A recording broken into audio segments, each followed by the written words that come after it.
Fala pessoal, tudo bem com você? Tudo tranquilo? Vamos para mais um vídeo aqui no canal. Hoje eu vou trazer os 3 fundos imobiliários de logística que são bacanas para ter no portfólio, que fazem diferença no portfólio. E vou explicar o porquê que é legal ter eles na carteira, o que faz deles diferente ali para ter dentro do portfólio, beleza?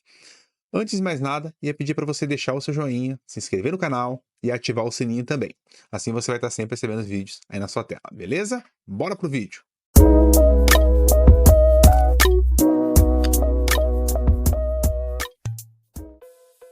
Então, pessoal, geralmente, né, eu sempre trago os vídeos de maneira mais técnica, justamente para que tenha ali o fundamento dos ativos. Hoje eu vou trazer esses 3 ativos para ter no portfólio. Por quê? Porque a gente olha sempre uma característica diferente. Quando a gente vai olhar para o portfólio, a gente tem que entender o que faz sentido de fato e como que a gente consegue olhar para esse portfólio de alocação e ter algo que seja saudável ali dentro de uma diversificação. Lembrando, pessoal, que todos esses vídeos eu tenho dentro da playlist. Se você quiser olhar um pouco mais no detalhe esses fundos, para você entender um pouco mais como é que está a característica dele, alavancagem, entre outros aspectos, dá uma olhada no fundo, eu vou deixar aqui na descrição. É só você acessar ali o vídeo do fundo e você vai conseguir enxergar com uma lupa um pouquinho maior ali esse fundo, tá bom? Um dos pontos, pessoal, que eu sempre gosto de trazer, tá? Vou começar aqui pelo BRCO, fundo da Bresco, tá? Por que eu caracterizo esse fundo como bom? Por que ele é interessante, pessoal? Primeiro ponto, fundo de logística com diversificação geográfica. Isso é muito legal. Por quê? Porque eu não estou dependente de apenas uma região economicamente ativa, em várias regiões do país, e ao mesmo tempo eu consigo ter uma receita muito bacana. Então, pessoal, o fundo do BRCO, você vai ver aqui, 50% está em São Paulo e os outros 50% dividido em outros estados. Outro ponto legal também é o seguinte, pessoal, você vai ver aqui uma quantidade expressiva de locatários. Mas aí você pode falar para mim, né? Mas Jefferson, Magazine Luiza, Natura, não é arriscado? É arriscado quando a gente está olhando por ponto de vista de ter o crédito da empresa, de uma questão de ter a própria ação. Mas quando a gente está falando do centro de distribuição deles, não é tão simples de fazer uma alteração. Você não muda de centro logístico da noite para o dia. Você tem desde os aspectos jurídicos e administrativos até aspectos que geram uma vantagem competitiva para a empresa. Então, isso faz do portfólio muito legal para essas empresas. É lógico, pode aparecer uma outra empresa, um outro fundo, um outro galpão querendo negociar esse ativo, querendo negociar com essa empresa. Mas nem sempre essa empresa vai olhar somente para custo. Ela vai enxergar outros aspectos que fazem parte da estratégia e entender se faz sentido de fato. Além disso, a própria mudança de um galpão para o outro, isso gera um custo gigante de planejamento, de estoque, de preparação de pessoas. A gente tem que pensar sempre que são pessoas que trabalham lá dentro. E essas pessoas que trabalham lá dentro não necessariamente vão morar próximo desse novo galpão. E aí você vai ter que recontratar pessoas, vai ter que buscar novos lugares. Então, assim, isso gera um custo e uma insegurança muito grande para as pessoas que estão ali dentro trabalhando. Então, por isso que faz toda a diferença você ter um fundo que tem essa característica dentro da carteira. Outro ponto legal também, pessoal, do BRCO, o que é? A gente vê aqui que tem o rating dos inquilinos, né, AAA e AA, a gente vê que é 58%. A gente vai ver o nível de propriedade, A+, são 9 propriedades, e A é uma propriedade. Então a gente olha para isso, olhando para um outro aspecto, que é a quantidade que tem de contratos. Então a gente vê que um contrato médio do fundo tem 4,9 anos.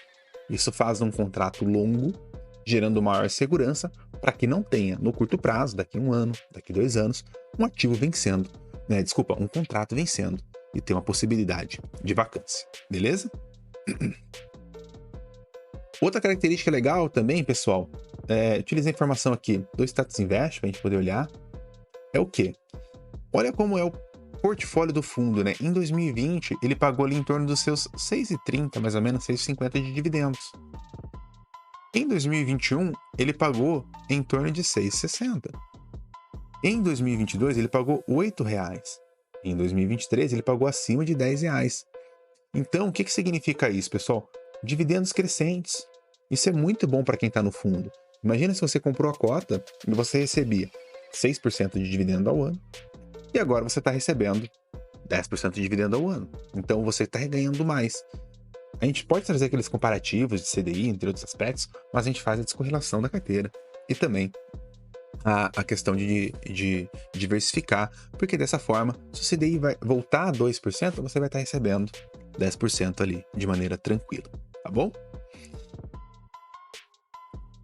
Segundo fundo, pessoal, fundo que eu acho bem bacana e uma outra característica que eu vou trazer aqui agora, que é muito importante, é a gente olhar, tá? Que é o fundo do BTLG. Então, fundo gerido pela asset do BTG. Que é importante a gente olhar também, pessoal. Dá uma olhada aqui na quantidade de imóveis que eles têm. 22 imóveis. Então, quanto mais imóvel tem, né? Isso traz uma segurança muito bacana, porque você automaticamente vai ter também mais inquilinos. Pode ser que tenha o mesmo inquilino em 5 imóveis, ok. Mas a gente tem que olhar pela ótica de que se tem mais imóveis, gera mais segurança. Se caso tiver um problema estrutural dentro de um prédio, você tem mais outros 21 imóveis para conseguir segurar esse problema. Então, isso faz toda a diferença. Isso faz com que a gente tenha uma segurança maior para alocar no BTLG. Pontos que eu mencionei, assim como no BRCO anteriormente, um contrato, né? Os contratos na média de 5 anos para vencimento. Então, 5 anos é bastante tempo, gera menor insegurança para quem está aportando no fundo. Outro ponto, pessoal, bacana também aqui, essa questão de diversificação geográfica, só que agora aqui também em outros estados que não tem dentro do BRCO. Então isso é bem legal também, você descorrelaciona entre os fundos ali, os estados de atuação, tá bom? Mesmo cenário que eu mostrei dentro do BRCO é dentro do BTLG, que a gente vê os dividendos subindo de maneira muito bacana. A gente vê, do fundo desde 2016, a gente vê aqui, lembrando que eu tirei a informação do Status Invest, 2016 ele pagou um pouco mais do que R$4, 2017 ele pagou um pouco menos, pagou menos em 2018, só que depois ele veio numa crescente muito bacana. Então, para quem comprou o fundo, hoje está recebendo ali em torno dos seus 9 e pouco. Então, isso é muito legal, esse dividendo crescente, porque você está olhando para o longo prazo. Então, independente como está o CDI, independente como está a inflação, você vai corrigindo junto ali dentro da carteira.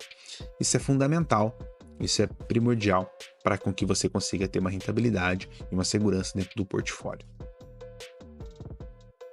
Terceiro fundo, pessoal. Esse terceiro fundo ele tem uma característica diferente dos outros dois em alguns aspectos. É o fundo do RISA Articum, RZAT11. Por que ele é diferente, pessoal? A RISA ela tem essa questão de ser um pouco diferente nos seus ativos. Ela vai ter ali a compra para construção, ela vai comprar do proprietário do imóvel para depois locar para esse próprio proprietário, só que ela compra num preço mais baixo, fazendo com que o proprietário do imóvel não fique inadimplente, porque se ele ficar inadimplente ele vai perder muito dinheiro. Então isso gera uma segurança muito grande para o ativo e basicamente dá uma segurança na alocação também. Então, pessoal, eu trouxe aqui o RISA Articum, que entra nessa mesma linha. Pode ver, pessoal, que o dividendo também bem expressivo. O número de ativos total são 10 ativos, então tem um percentual bacana de fundos ali, de galpões ali dentro. Você vai ver o prazo médio dos contratos aqui embaixo, 5,7 anos. Então, como eu mencionei, o prazo mais alongado. E entrando para a característica aqui do ativo, pessoal, eu vou até dar um zoom aqui para vocês. O que acontece? Você vai ver em alguns estados, Goiás, São Paulo, mas também focado no interior. E além disso tudo, pessoal, o que acontece? Olha o prazo dos contratos, 10 anos, 10 anos, 10 anos, 10 anos, 10 anos, e apenas 2 estão em 5 anos. É claro que tem são dois que são bem pesados, né? 150 mil metros quadrados e 44 mil metros quadrados. Mas esse contrato de 10 anos, ele dá bastante segurança para o fundo, porque a chance de inadimplência é pequena e basicamente como o fundo, boa parte dele, né, nesse sales e leaseback, ele compra o ativo do proprietário, aluga para esse próprio proprietário. Se a pessoa tiver um calote, ele está com um volume muito maior, o fundo ofere ganhos. Se por acaso o proprietário quiser desfazer o contrato, ele vai ter que pagar uma rescisão, entre outros aspectos, e o fundo ele não tem a vacância ali do ativo. Então, esse fato de não ter a vacância gera uma segurança muito grande também, porque basicamente não vai ter nem a vacância financeira e nem a vacância física. Então, isso é muito importante, porque traz bastante segurança. Quando a gente olha para o histórico de dividendos, a gente também aí acaba enxergando um pouco diferente daquilo que eu mencionei, né? Os dividendos já cresceram mais, hoje eles pagam menos. Mas isso quando a gente olha no anualizado. O que eu quero trazer para vocês aqui, e essa informação é muito legal, é quando a gente vai pro dividendo no mês a mês. Dá uma olhada aqui, pessoal, o que ocorreu nesse mês aqui, que foi o mês de fevereiro de 2021. Aqui foi feita a venda de um ativo. Por isso que o dividendo aqui no ano de 2021 foi tão expressivo. Se a gente tirasse esse dividendo de maneira tão expressiva e normalizasse aqui por volta dessa faixa aqui, provavelmente a gente teria dividendos mais lineares aqui. Tá bom? Então, a gente não pode olhar um número, achar que está 100% concretizado e acreditar naquilo. A gente tem que olhar e olhar com uma lupa. Isso faz toda a diferença. Basicamente, pessoal, por isso que eu trago que esses fundos são bacanas de ter na carteira, né? Lembrando que é o BRCO, BTLG, RZAT. São fundos muito bacanas para você ter dentro do portfólio, faz toda a diferença do ponto de vista de segurança. São fundos que não tem uma alavancagem alta, eu vou fazer um vídeo sobre a alavancagem e ao mesmo tempo vão te gerar segurança com um dividendo legal. Acho que olhando para essa linha faz total sentido no portfólio. Beleza? Espero que você tenha gostado do vídeo, pessoal. Se você gostou, deixe seu joinha, se inscreva no canal, ative o sininho e acho muito importante também uma coisa para comentar. Deixe no comentário o que você achou do vídeo. Se você esperava um pouco mais, se você tem um fundo em carteira, se você está olhando para um outro fundo, que eu vou sempre estar fazendo vídeo aqui para você. Bom, um grande abraço, valeu!